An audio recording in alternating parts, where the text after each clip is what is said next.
धर्म आदि के आधार पर विभेद का प्रतिषेध एक मूल अधिकार निम्न में से किसके अधीन वर्गीकृत किया गया है? धर्म की स्वतंत्रता का अधिकार, शोषण के विरुद्ध अधिकार, समता का अधिकार, स्वतंत्रता का अधिकार। हम इतनी देर से लगातार धर्म के अधिकार की बात कर रहे हैं, तो हमने देखा कि भाई हमने बात की कि धर्म की स्वतंत्रता का अधिकार। हमने बताया कि आर्टिकल 15 क्या कहता है? लिंग, धर्म, जाति के आदि के आधार पर किसी प्रकार का विभेद नहीं किया जाएगा। तो आप बताइए क्या होगा? मैंने आपको बताया कि धर्म आदि के आधार पर विभेद का प्रतिषेध एक मूल अधिकार है। आर्टिकल 15 मैंने आपको बताया कि, अच्छा पहले आर्टिकल बताती हूँ। आर्टिकल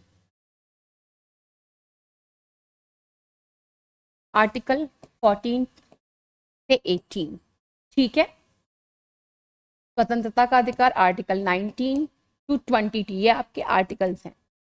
शोषण के विरुद्ध अधिकार आर्टिकल 23, आर्टिकल 24, 25 से 28, 29 एंड 30 अल्पसंख्यकों के हितों के आरक्षण के बारे में चर्चा करता है। ठीक है, अब आप मुझे बताइए कौन सा आर्टिकल है? मैंने आपको बताया कि आर्टिकल 15 धर्म, लिंग, जाति किसी भी आधार पर किसी व्यक्ति के साथ किसी प्रकार का विभेद नहीं करता है। ठीक है, तो अब आपको समझ में आ गया होगा। संविधान ने प्रदत्त स्वतंत्रता का अधिकार के संबंध में निम्नलिखित में से क्या सत्य है? भाषण अभिव्यक्ति को अबाधित स्वतंत्रता, संघ बनाने की स्वतंत्रता, भारत में ब्राह्मण की स्वतंत्रता, उपरोक्त सभी।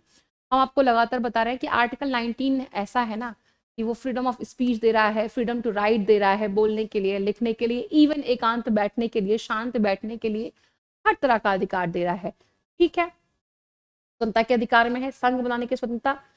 सिर्फ प्रोस्टिट्यूट और हमारे आर्मी और एयरफोर्स और नेवल इनके कर्मचारियों या इनके ऑफिसर्स को छोड़कर सभी लोग संघ बना सकते हैं। तभी तो कहीं भी बैठ जाते हैं और चिल्लाने लगते हैं हड़ताल है, चिल्लाने लगते हैं। हालांकि हड़ताल की आज़ादी नहीं है हमारे यहाँ, पर फिर भी लोग बैठ जाते हैं, धरना प्रदर्शन करने लगते हैं कि हमारी मांगे पूरी करो, हमारी मांगे पूरी करो। तो क्यों हो रहा है? क्योंकि हमें आज़ादी है, भारत में भ्रमण करने की स्वतंत्रता। अब हम बिहार से हैं, हम यूपी से हैं, हम दिल्ली में रह रहे हैं, किसी चीज का कोई रोक टोक नहीं है, कोई समस्या नहीं है। तो उपरोक्त सभी। ठीक है, नेक्स्ट है आपका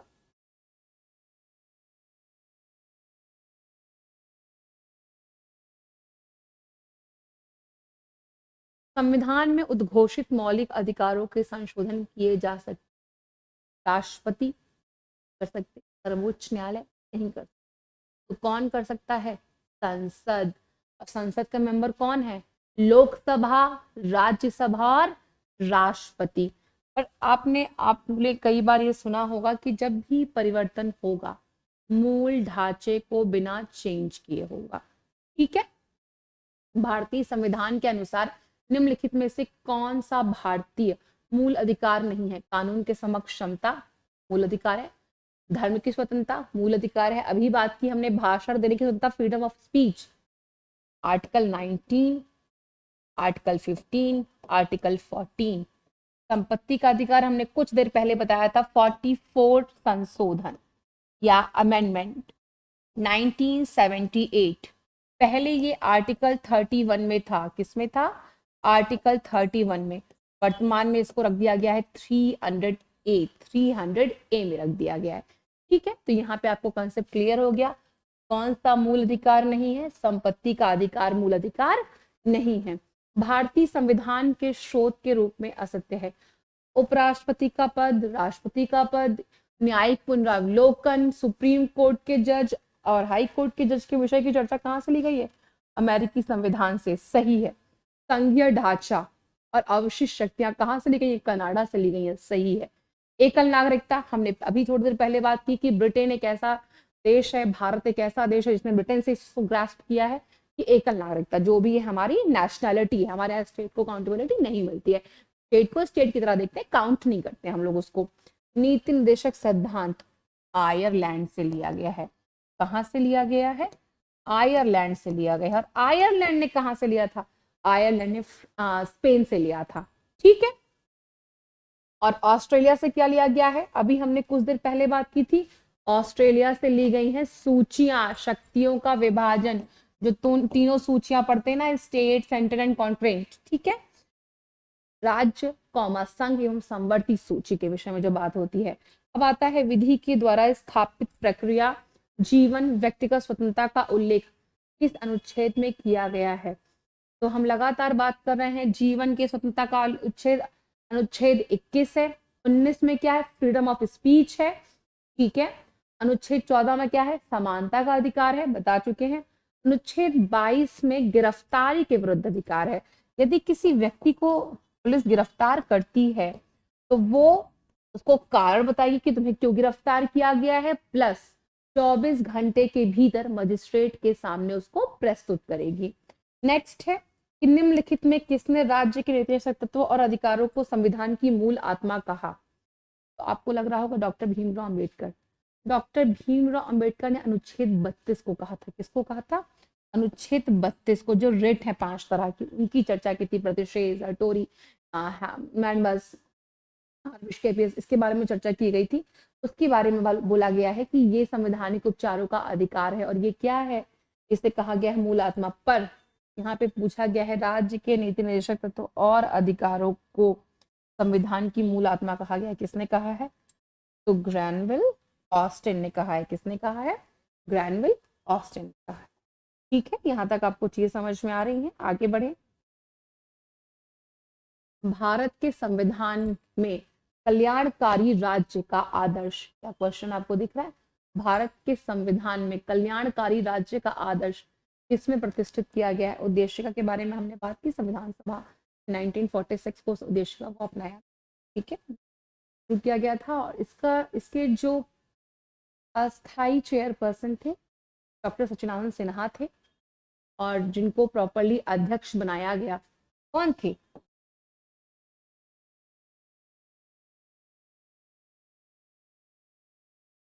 डॉक्टर राजेंद्र प्रसाद जी थे।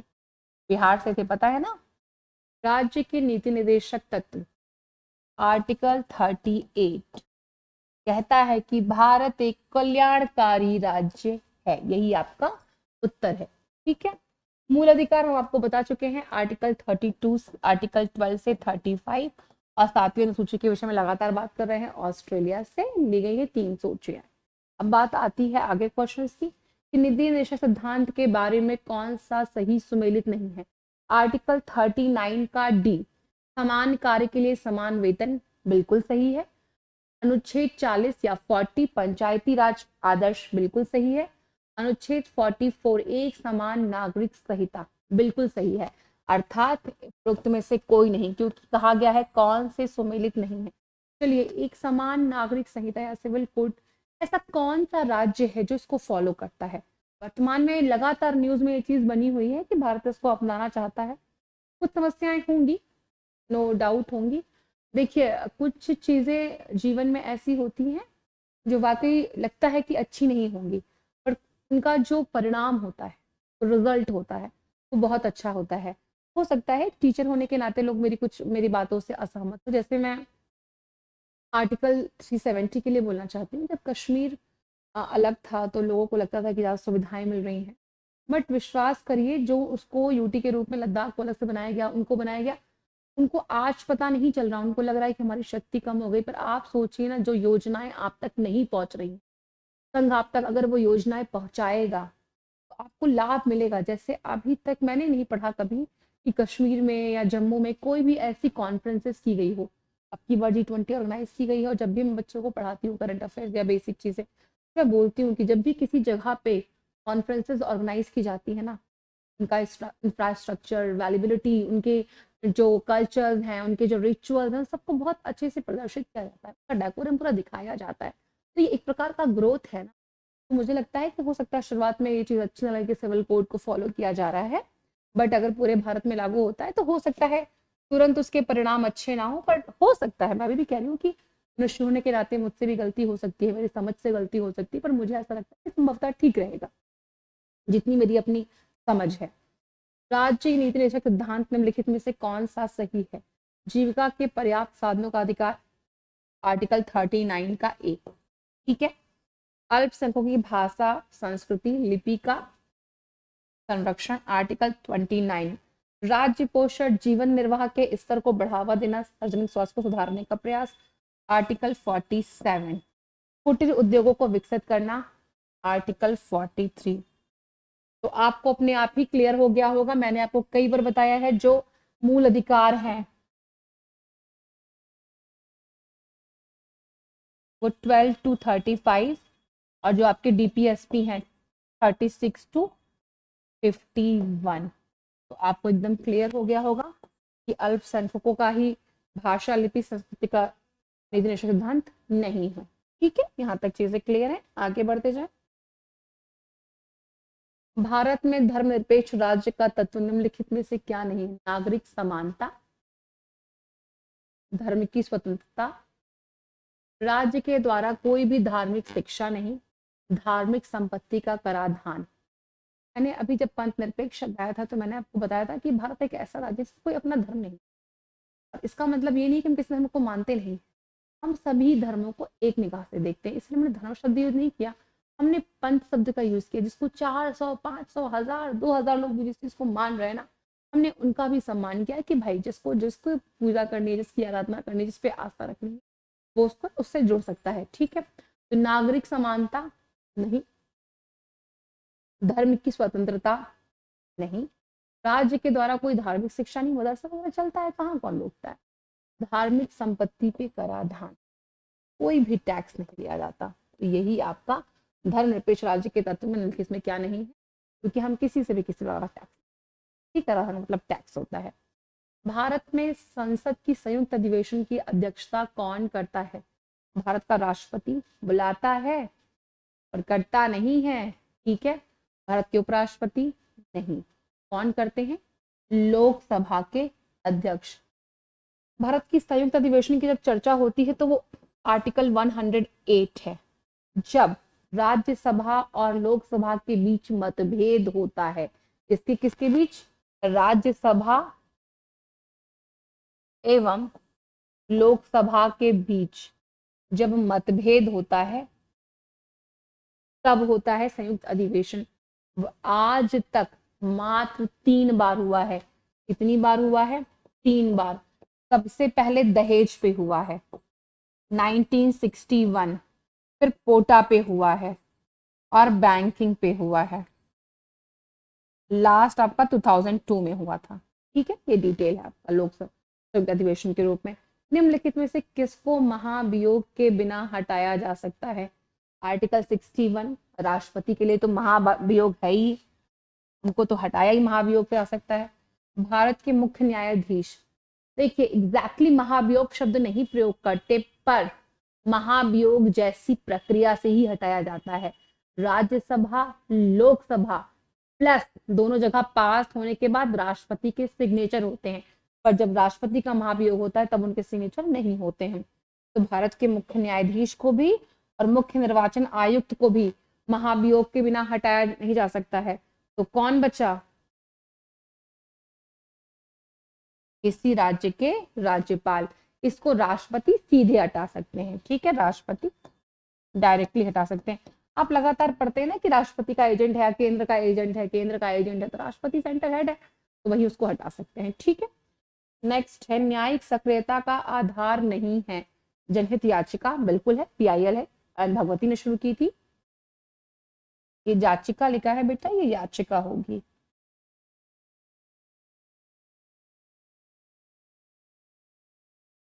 पब्लिक इंटरेस्ट लिटिगेशन, पीआईएल, इसे किसने शुरू किया था? पीएन भगवती ने शुरू किया था।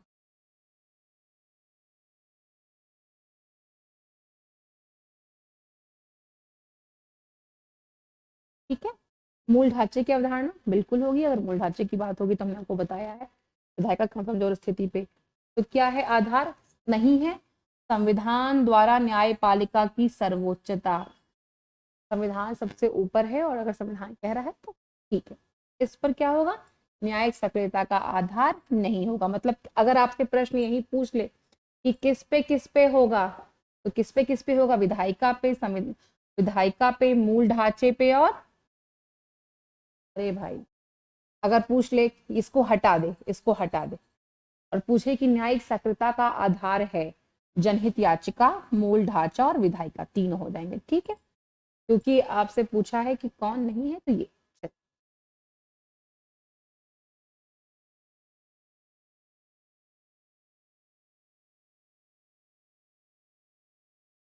भारत का राष्ट्रपति अनुपातिक प्रतिनिधित्व पद्धति के और एकल संक्रमणीय पद्धति द्वारा निर्वाचित होता है। इसका निहितार्थ है कि निर्वाचित संसद सदस्य और राज्यों के विधानसभा सदस्यों के मतों की संख्या भिन्न भिन्न होती है। ठीक है, गलत है ये चीज।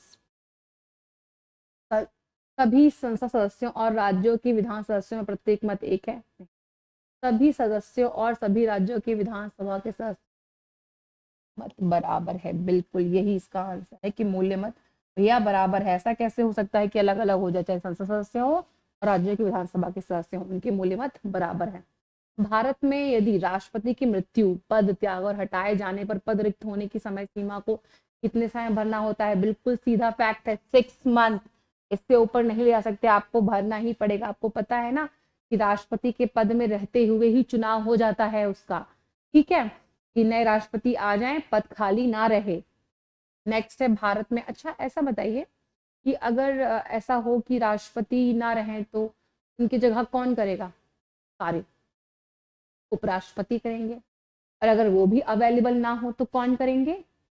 मुख्य न्यायाधीश करेंगे। क्या बोला हमने कि प्रेसिडेंट, अगर नहीं रहते हैं तो कौन करेगा? Vice president. और अगर वो भी नहीं रहते हैं तो कौन करेगा? CJI, chief justice of India करेंगे। ये क्रम है इनका। भारत में कार्यपालिका का अध्यक्ष कौन है? भैया राष्ट्रपति है। क्यों? क्योंकि प्रधानमंत्री संसदीय व्यवस्था के प्रधान।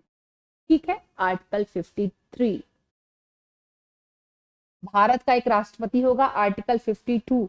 कार्यपालिका के अध्यक्ष होंगे, आर्टिकल 53।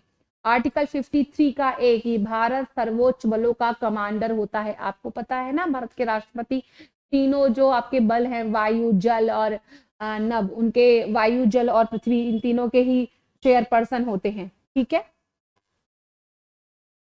निम्नलिखित कथनों में से कौन सा कथन सही नहीं है? भारत का उपराष्ट्रपति 5 वर्ष की अवधि तक पद ग्रहण करता है। मैंने अभी थोड़ी देर पहले बताया कि 5 वर्ष की अवधि पूरी होने के पहले ही इलेक्शन करा लेते हैं, मतलब 5 वर्ष की अवधि तक रहने देते हैं। ठीक है, भारत के उपराष्ट्रपति केवल राज्यसभा में साधारण बहुमत के द्वारा उन्हें पद से हटाया जा सकता है। बस यही थोड़ा रोकते हैं, थोड़ा आगे ही बढ़ जाते हैं। अच्छा, भारत का उपराष्ट्रपति अपने पद की अवधि समाप्त हो जाने तक पद पर रहता है, तब तक का उत्तराधिकारी पद ग्रहण नहीं कर लेता। बता ही चुकी हूँ, सही है।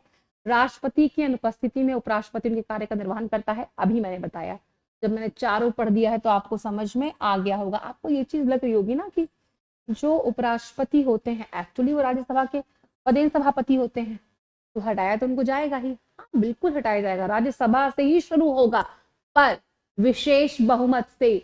यहाँ क्या लिखा है? साधारण बहुमत, विशेष बहुमत से। अच्छा, बहुत सॉरी, बहुमत से प्लस लोकसभा के साधारण बहुमत से। ठीक है, बात समझ में आई? निम्नलिखित में से कौन सा भारत के राष्ट्रपति के निर्वाचक गण का तो भाग है परंतु उसके महाभियोग का नहीं है? निर्वाचक गण के 3 भाग हैं, लोकसभा, राज्यसभा, राज्य की विधानसभाएं। पता है ये चीज आप लोगों को कि राज्य की विधानसभाओं के मेंबर चुनते को लिया जाता है, राज्यसभा और लोकसभा को। परंतु जब उनको एलिमिनेट करना होता है या उनपे इम्पीचमेंट लगता है, महाभियोग लगता है, तो राज्य की विधानसभाओं को शामिल नहीं करते हैं। अभी मैंने बताया कि जब भी आप हटाएंगे, अगर उपराष्ट्रपति को हटाते हैं तो आपको शुरुआत कहाँ से करनी है? राज्यसभा से करनी है, क्योंकि राज्यसभा के पदेन है वो। ठीक है, राज्यसभा से विशेष बहुमत से और लोकसभा में साधारण बहुमत से। पर राष्ट्रपति जी के लिए आप चाहे लोकसभा से शुरू करिए और चाहे राज्यसभा से शुरू करिए, आप कहीं से भी शुरू कर सकते हैं उनके इम्पीचमेंट की प्रक्रिया। वोटिंग में तीनों लोग पार्टिसिपेट करते हैं, बट इम्पीचमेंट में या महाभियोग में सिर्फ विधानसभाओं का पार्टिसिपेशन नहीं होता है, लोकसभा राज्यसभा का होता है। 40, निम्नलिखित में से किस प्रकार उपराष्ट्रपति को हटाया जाता है? महाभियोग द्वारा नहीं, संसद की पूर्व सदस्यों के विशेष बहुमत से नहीं, मैंने आपको बताया है। राज्यसभा के प्रभावी वही विशेष बहुमत और लोकसभा में सामान्य बहुमत। यही आपका उत्तर सही है।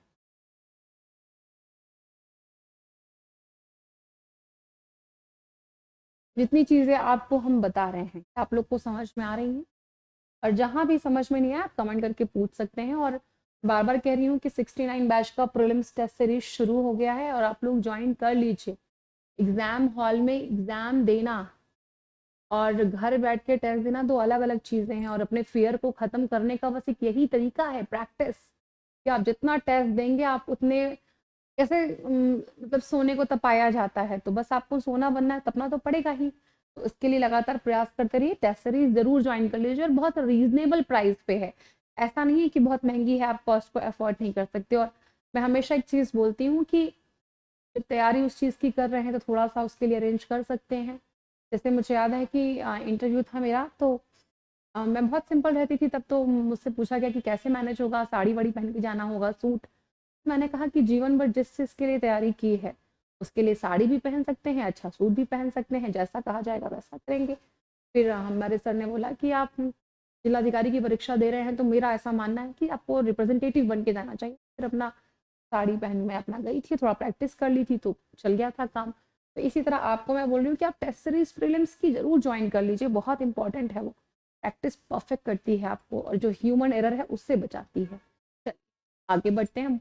मुझे लगा थोड़ा थक गया होंगे, थोड़ी बात कर लेती हूँ। चलिए, उपराष्ट्रपति के चुनाव के नामांकन के लिए कितने प्रस्ताव और अनुमोदन चाहिए? सीधा फैक्ट है, 20।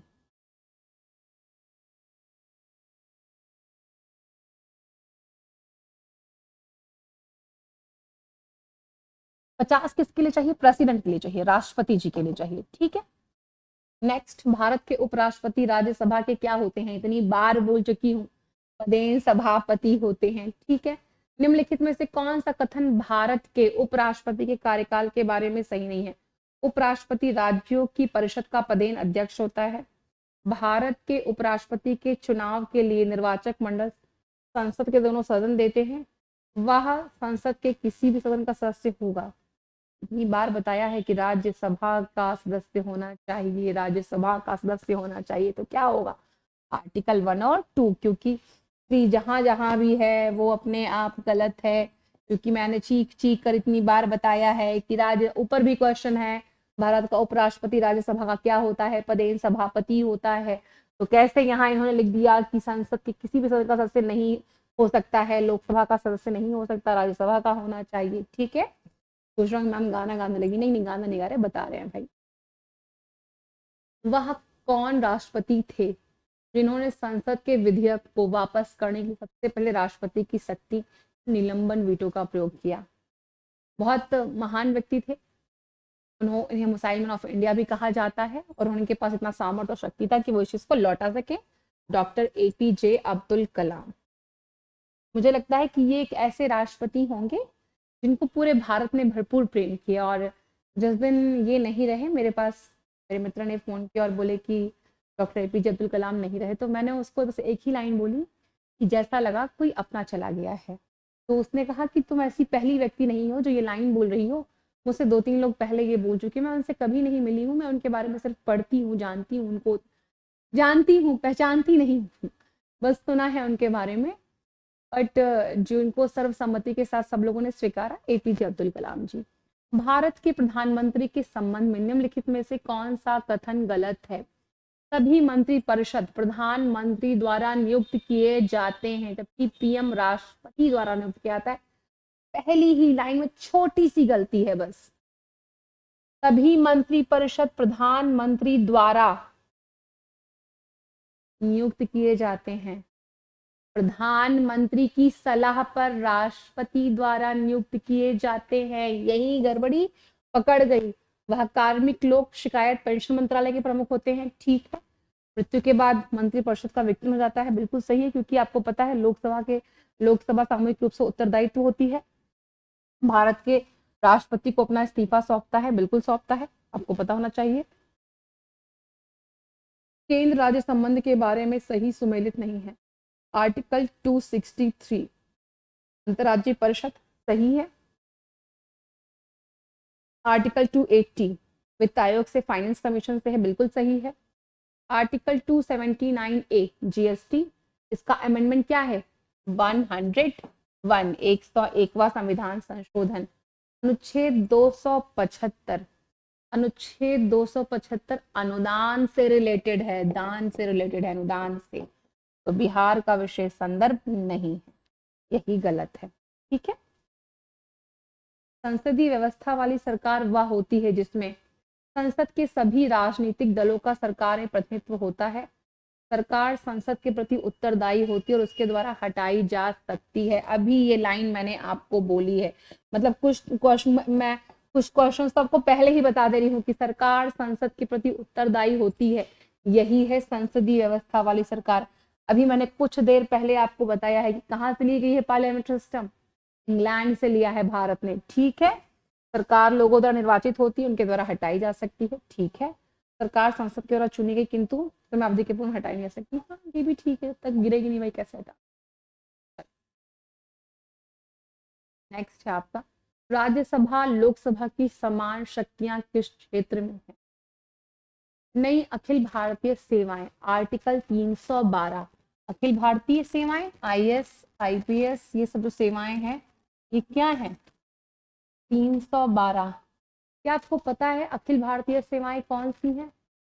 IAS, IPS, IFS, Indian foreign services. ठीक है, ये तीनों अखिल भारतीय सेवाएं हैं।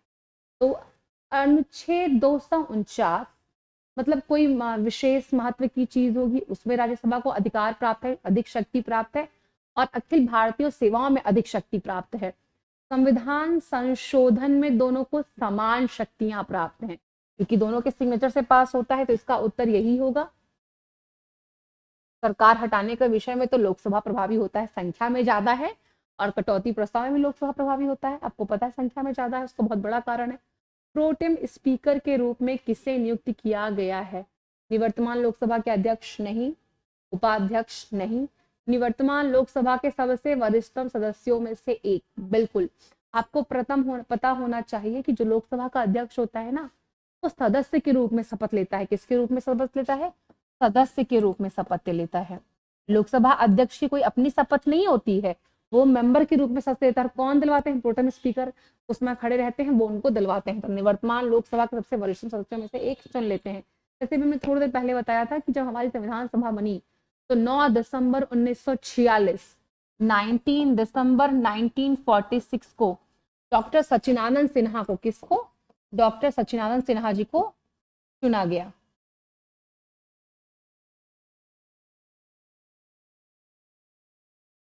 पर 11 दिसंबर 1946 को किसको बनाया गया? डॉक्टर राजेंद्र प्रसाद जी को। और ये स्थायी सदस्य थे। ये क्या थे? अस्थायी सदस्य थे, और ये स्थायी सदस्य थे। ठीक है। यदि राज्यसभा किसी धन विधेयक में सारभूत संशोधन करती है, तत्पश्चात क्या होगा? लोकसभा कौमा राज्यसभा की अनुशंसाओं को स्वीकार करें या अस्वीकार करें, इसे विधेयक पर आगे कार्यवाही कर सकती है। ठीक है, क्या होगा ये देखना है।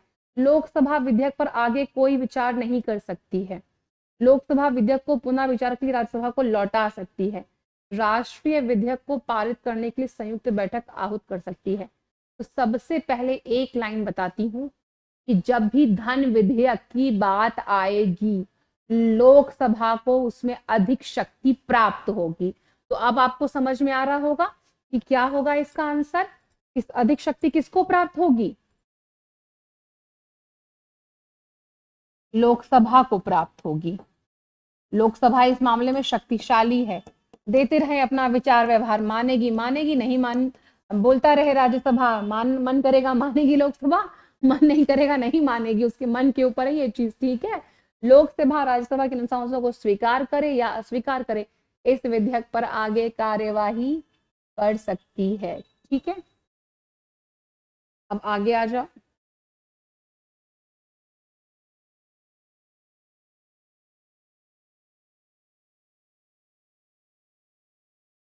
निम्नलिखित कथनों पर विचार कीजिए। राज्यसभा में धन विधेयक को या तो अस्वीकार करने या संशोधित करने की शक्ति निहित है। राज्यसभा के अनुदान पर मांग मतदान नहीं कर सकती। राज्यसभा में वार्षिक वित्तीय विवरण पर चर्चा नहीं होती। अब आप बताइए इस क्वेश्चन का आंसर क्या होगा, क्योंकि मैंने आपको विधिवत रूप पे समझाया है इसके बारे में। क्या होगा इसका? अरे भाई, राज्यसभा में धन विधेयक को या तो अस्वीकार करना, संशोधन करने की कोई शक्ति नहीं है। बता चुकी हूँ कि लोकसभा ज्यादा शक्तिशाली है। राज्यसभा अनुदानों की मांग पर मतदान भी नहीं करा सकती। क्यों लोकसभा करा सकती है, ये नहीं करा सकती, धन विधेयक का मामला है, ठीक है। राज्यसभा में वार्षिक वित्तीय विवरण पर चर्चा नहीं हो सकती। तो 1 2 3 वार्षिक वित्तीय विवरण का मतलब क्या है? अरे भाई इसका मतलब है आर्टिकल 112 बजट, ठीक है। चलिए, राज्यसभा को कौन से ऐसे अनन्य अधिकार प्राप्त हैं जो लोकसभा को नहीं है? देखिए मैंने पहले ही बता दिया आपको, राज्य सूची के किसी विषय को राष्ट्रीय महत्व का घोषित करना, आर्टिकल 249, अखिल भारतीय सेवाओं को स्थापित करने के अधिकार के संग, आर्टिकल 249 और आर्टिकल 312 दोनों में ही शक्तियां प्राप्त हैं। कुछ ही ऐसी चीजें हैं जहां राज्यसभा को शक्तियां प्राप्त हैं, ठीक है। तो उसमें से ये ए और बी दोनों। भारतीय संसद की सर्वोच्चता के संबंध में क्या सत्य है? संसद की सर्वोच्चता पर कोई बंधन नहीं है। संसद संविधान के भीतर सर्वोच्च है। संसद की सर्वोच्चता प्रधानमंत्री के व्यक्तित्व पर निर्भर करती है। ये तो सरासर गलत है। आपको ही पता है कि प्रधानमंत्री के व्यक्तित्व पर संसद की सर्वोच्चता निर्भर नहीं करती है। संसद की सर्वोच्चता पर कोई बंधन नहीं है। तो आपको पता है कि भारत में सबसे ऊपर क्या है? संविधान है। सबसे ऊपर संविधान है ना भारत में। सबसे ऊपर हमारे यहाँ कॉन्स्टिट्यूशन को रखा गया है। और मैं अक्सर ये बात कहती हूँ, शायद हमारे संविधान की खूबसूरती यही है कि हर तबके के लोग बड़े बड़े पदों पर आसानी से पहुंचते हैं। आसानी से क्या, संघर्ष है अपने अपने जीवन में। मेरे शब्द थोड़ा ऐसे हो गए।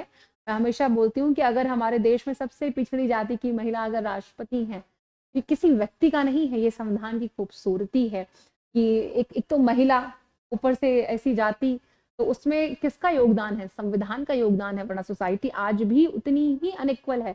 मैं महिला होने के नाते कई बार मुझे ऐसा महसूस हो जाता है कि मेरी जो जेंडर है वो मुझे पीछे की ओर ढकेल रही है क्योंकि मैं महिला हूँ, ठीक है। तो ये संविधान की खूबसूरती। तो संविधान, संसद संविधान के भीतर सर्वोच्च है, संविधान से ऊपर नहीं है। लोकसभा का कोरम कुल सदस्यों का 1/10 होता है। टोटल सीट हमारे यहाँ 550 है, तो कम से कम 55 लोग तो होना चाहिए, तभी कोरम पूरा होगा, ठीक है।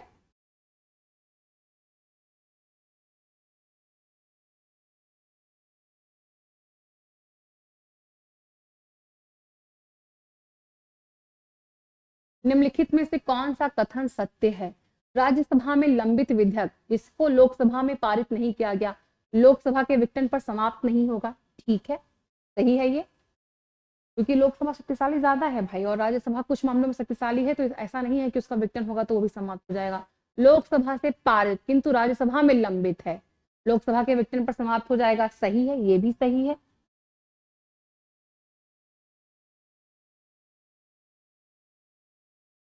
ये भी सही, ये भी सही। संसद का संयुक्त अधिवेशन आहूत करने के लिए राष्ट्रपति घोषणा करता है, उस विधेयक को बजाय सकता है, लोकसभा के विघटन की घोषणा के बाद समाप्त हो जाएगा, ये भी सही है। संयुक्त अधिवेशन के बारे में हमने पहले बोला था कि राष्ट्रपति उद्घोषणा करते हैं, और अध्यक्षता कौन करता है? लोकसभा अध्यक्ष करता है। आर्टिकल कौन सा है? 108। और आज तक कितनी बार हुआ है? 3 बार हुआ है। सबसे पहले किस पे हुआ था? 1961 दहेज पे। सोचिए कितनी महिलाएं मारी जाती होंगी कि सबसे पहले संयुक्त बैठक किस पे हुई है? दहेज पर हुई है। और कब होती है? जब राज्यसभा और लोकसभा के बीच मतभेद होता है। भारत की संसद के दोनों सदनों के की संयुक्त बैठक कब होती है? बार बार बोल रही हूँ, भारत के उपराष्ट्रपति राष्ट्रपति नियुक्त करने के लिए, उस संविधान संशोधन विधेयक को अंगीकार करने के लिए, उस विधेयक पर विचार करने तथा उसे पारित करने के लिए जिस पर दोनों सदनों में मतभेद हो, बस यही सही है। इतनी बार आपको हम बता चुके हैं। संसद के किसी सदस्य की अयोग्यता के संबंध में किसका निर्णय अंतिम माना जाएगा? राष्ट्रपति, निर्वाचन आयोग, या निर्वाचन आयोग के परामर्श के बाद राष्ट्रपति का निर्णय? अगर निर्वाचन की बात करते हैं तो इलेक्शन कमीशन हमारा आर्टिकल 324 में है। किसमें है? आर्टिकल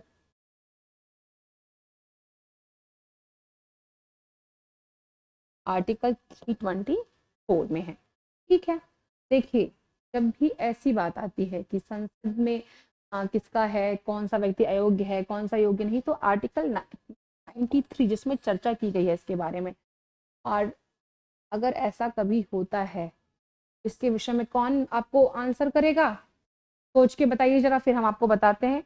अगर हम कहें कि राष्ट्रपति करेगा, उसकी सलाह से होगा, तो क्या ये ठीक होगा? हाँ, यही ठीक होगा कि निर्वाचन आयोग के परामर्श के बाद राष्ट्रपति का ही निर्णय होगा। पर अगर दल बदल का मामला होता है तो हो सकता है कि आपके अध्यक्ष महोदय करते हो। बट दल बदल के बारे में बात कर लें। दल बदल कानून 1985 में आया था और आपकी 10वीं अनुसूची का विषय, ठीक है।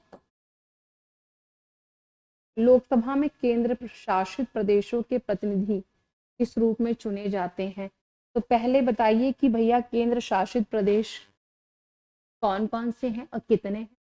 भारत में टोटल 28 स्टेट और 8 यूटी है ना, 8 यूटी है, ठीक है। तो आपको पता है केंद्र शासित प्रदेशों में 2 जगह विधानसभा है, दिल्ली और पौंडीचेरी। और कैसा निर्वाचन है? प्रत्यक्ष निर्वाचन है। भारतीय संसद में स्थगन प्रस्ताव लाने का उद्देश्य विपक्षी सदस्यों के मंत्रियों से सूचना प्राप्त करना, किसी अनुदान की मांग में निश्चित कटौती करना, या कुछ सदस्यों के हिंसक तथा अनुचित व्यवहार पर रोक लगाने की कार्यवाही को स्थगित करना। सार्वजनिक महत्व की निश्चित आवश्यक मुद्दे पर बहस करने हेतु। तो जरा इसका थोड़ा सा अलग क्वेश्चन है, थोड़ा सोच के बताइए। अरे भाई, विपक्षी सदस्यों के मंत्रियों से सूचना प्राप्त कर लिए, तो अब आपके बारे में कोई चीज अगर प्रकट हो गई है तो स्थगन प्रस्ताव तो पेश करना ही पड़ेगा ना। तो विपक्षी सदस्यों के मंत्रियों की सूचना प्राप्त करने हेतु, ये बहुत इंपॉर्टेंट क्वेश्चन है, इसको मोस्ट इंपॉर्टेंट कर लीजिए। निम्नलिखित में कितनी नई संसद में लोकसभा राज्यसभा की सीटों की बैठने की संख्या की गई है? बहुत आसान है याद करना, 888 एंड 384, ठीक है। भारत के उच्चतम न्यायालय में न्यायाधीशों की संख्या वृद्धि करने की शक्ति, सीधा आंसर है संसद के पास, ठीक है। जैसे आपको याद होगा वर्ष 2019 तक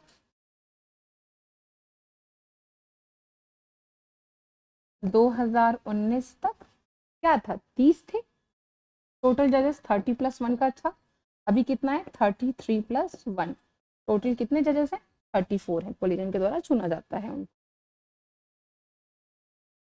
इसका आंसर टिक नहीं किया था संसद।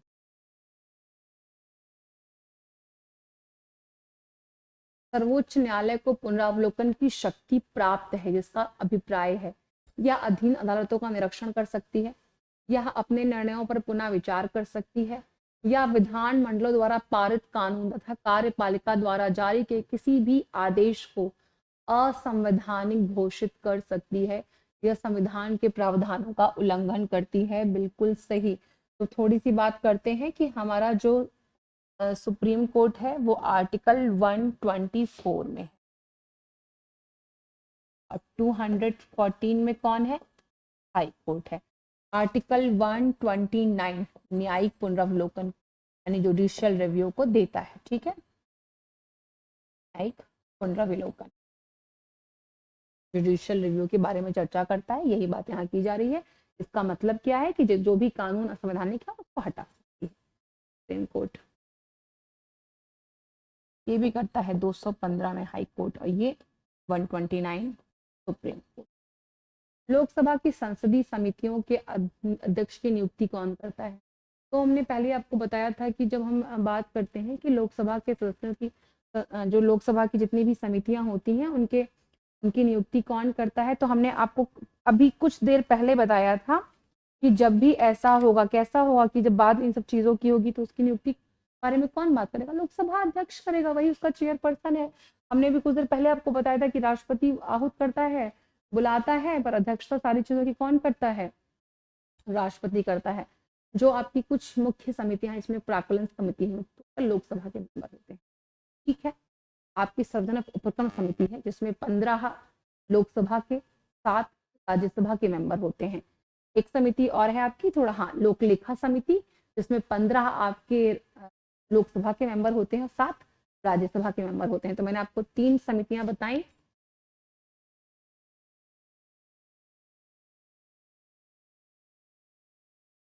लोक लेखा,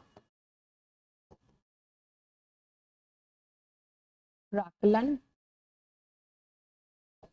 13 लोकसभा मेंबर होते हैं इसमें, ठीक है। इसमें 15 लोकसभा मेंबर होते हैं प्लस 7 राज्यसभा होते हैं, टोटल 22। सार्वजनिक उपक्रम समिति तो क्या है इसमें 15 लोकसभा प्लस 7 राज्यसभा। तो जिनकी संख्या ज्यादा है वही करेंगे, तो लोकसभा अध्यक्ष करते। सरकारिया आयोग के बारे में मैंने आपको बता ही दिया था 1983। राजमंडार आयोग क्या था 1969, सरकारिया 1983 और भगवान सहाय समिति 1972। निम्नलिखित में से कौन सा गैर संवैधानिक तंत्र और राज्यों के बीच समन्वय को बढ़ावा देने वाला है? तो वित्त आयोग तो भाई देता है बढ़ावा, आर्टिकल 280। राष्ट्रीय एकता परिषद, क्षेत्रीय विकास परिषद, 7वां संविधान संशोधन 1956। राष्ट्रीय सलाहकार परिषद, विश्वविद्यालय अनुदान, यूजीसी ग्रांट कमीशन यूनिवर्सिटीज के लिए है, ठीक है, 1956 में बना था ये। तो कौन कौन सी संस्था होगी? राष्ट्रीय एकता परिषद और विश्वविद्यालय, ठीक है। तो 70 का आंसर क्या होगा? ए होगा, क्योंकि ये भाई गैर संवैधानिक पूछा है ना। तो वित्त आयोग तो सीधे आपका आर्टिकल 280 है, उसको आप कैसे बना दोगे? ये 1956 में बना था। ये क्षेत्रीय विकास परिषद आपका 5 हिस्सों में बटा हुआ है, 7वें संशोधन 1956 में बना हुआ है। राष्ट्रीय सलाहकार परिषद भी इस तरह, तो 1 और 5 आपका उत्तर होगा। ज्यादा ही मैंने 1 और 5 आपका उत्तर होगा, ठीक है।